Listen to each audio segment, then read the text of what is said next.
My guests today are Stage West Associate Producer Garrett Storms and choreographer Amber Marie Flores.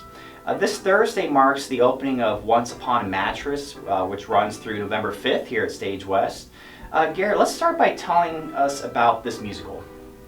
It is a sort of classic golden age musical, turned inside out. I think it's taking that Rodgers and Hammerstein sort of like feeling and upending it, turning it on its head. So it's campy, it's a little over the top. The story is the story of the Princess and the Pea. Okay. And fun fact, the composer of this show, Mary Rodgers, is the daughter of Richard Rodgers Oh, of wow. Rodgers and Hammerstein. So I want to meet her. Right, right. Wow. But yeah, this is the story of the Princess and the Pea, and it is a show that takes all those stereotypes of princess and prince and queen and king and inverts them and flips them on their head, and I think that's really refreshing. Okay. Amber, you want to give your take on the musical? Sure. It's a lot of fun. I'm actually new to the musical. I had never seen it. And I'm really excited to be meeting it in this way, because I think if I had met it before, I wouldn't be as crazy about it. Okay. But in this way and what we're doing It's with a fun it, version. I think it's really unique, and I'm really excited to see how audiences respond to it. Awesome. Well, I saw the set. Can we spoil it a little bit? What's the environment viewers are going to see? Where are we going to be looking at this musical? What world are we in? So the show takes place in a like medieval castle or in a medieval kingdom. And generally when you see a production of Once Upon a Mattress, you kind of expect to see a castle or some semblance of castle. But this show premiered in 1959, and it sounds really jazzy, and it sounds like that time period. It sounds very mid-century, and so I became interested in the period in which the show was written. And so we are putting it in a sort of vaguely fictional mid-century high school library. Okay. And the medieval story emerges out of that environment. Okay, cool. So if you went to high school in 1960, it might feel familiar. Maybe a little bit. At least the background. Maybe a little bit. Okay. Amber, tell us a little bit about what choreographers do. Tell us about your job, and then tell us what you did specifically for this show. Sure. Well, a choreographer is in charge of the dance and also some, creating a language. I think that's a really big deal. Creating a language for a show that's cohesive and unique and that makes sense story-wise. Okay. I think a big focus for me is just making sure that things move the plot along, especially with a big golden age show. That's not always the case. So specifically for this show, we had talked about just making sure that choreo makes sense and just furthers the plot. And we are just infusing that time period as well into the dance. So you're going to see some really key movements of the time period, lots of swing influence, and I think it's really fun. Yeah, we're playing a lot with that. And is this a pretty dance-heavy musical? I would say it's yes. A lot of dance going on. This production of it This production of it. has a lot Yes. of movement going on. I don't know if it always is, all productions typically are, but this one is. We're definitely utilizing our ensemble. We've got a lot of talent in Yes, it, we do. so we're using Yes, it. we do. These are good dancers. Yes. Great dancers. Yes. And how do you work with the producer? So you have an idea. Does he get final say on it?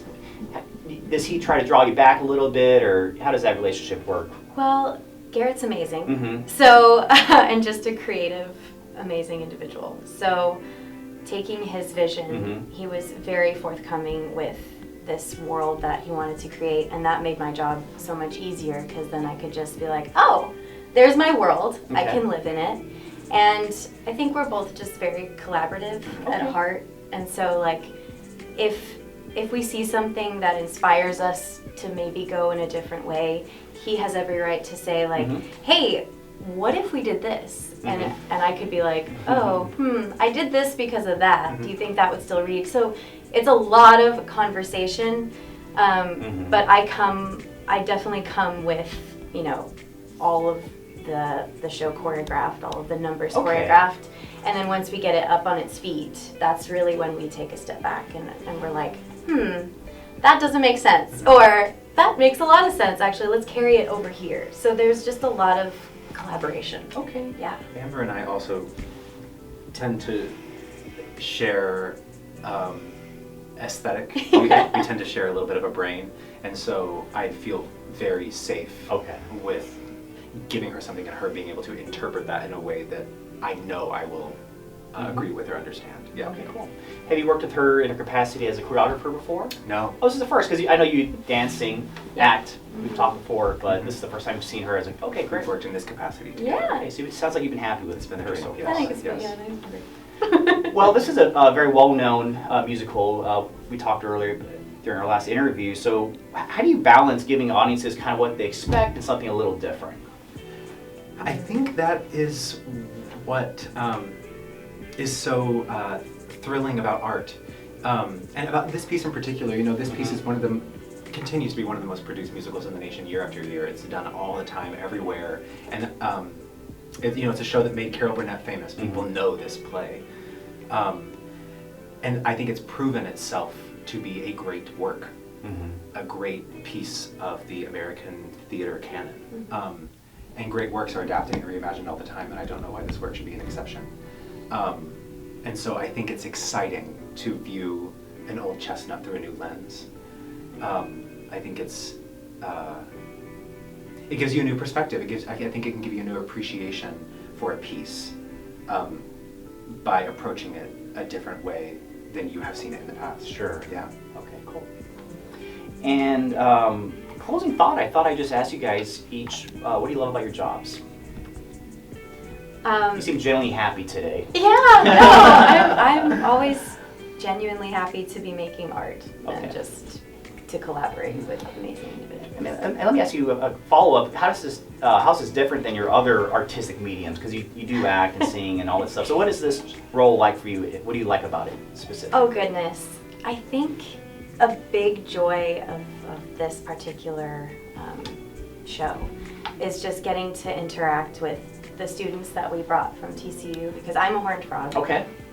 And Go Frogs. this is, yes, go Frogs, and just getting to kind of be part of their professional experience. And like, I don't know how many of them, have done outside work here in DFW, but just to be a part of their professional experience and shaping that world for them, and especially here at Stage West, because I love Stage West and I've worked here as an actor, and it's very special. Good. This is home. Yes. Okay. I think it's a responsibility position. It's a position where you're in a position of leadership, and there's a lot of trust and guidance, and I feel very fortunate. People are following a vision that is like in my head and making it manifest in front of me. It's sort of astonishing. And that's teams coming together to make this happen. That's right. Theater is a collaborative art form. It cannot happen in any other way. Even if it is one person doing a play with no lights and no set, you have to have the audience. Yep. It must be collaborative. And that's one of my favorite things about it, because I have a room full of brilliant minds, and they're just making it better than I could have ever imagined. And art is healing. We need art. We need art. We need collective humanity. We need to gather together and laugh. We need to gather together and feel something that's important. Especially coming out of the times we're coming out of. I think we all, hold each other a little tighter, and sitting in a room together and taking in a story together, and a mortal story like live theater. It's not a movie. It's something that's mortal. It's happening in front of you in the moment. Those moments have changed my life, and I think those moments can very possibly change other people's lives. And I'm thrilled at the opportunity to get to be a part of that. Great. If folks want to buy tickets, what's your website? You want to plug your Instagram? That's a big one these days. Oh, sure. It's at Stage West Theater. Easy. The website is www.stagewest.org. Let me enunciate. Yes. Don't get it wrong. Only two W's. Consonants, please. And the phone number is 817-784-9378. Okay, guys. Go buy your ticket. Check out the show for yourself. Garrett and Amber, it's been a real pleasure getting to learn your jobs and everything you do here. And thank you for everything that Stage West brings to Fort Worth to make it such a beautiful city. We appreciate it. Thank you. you. Thank you.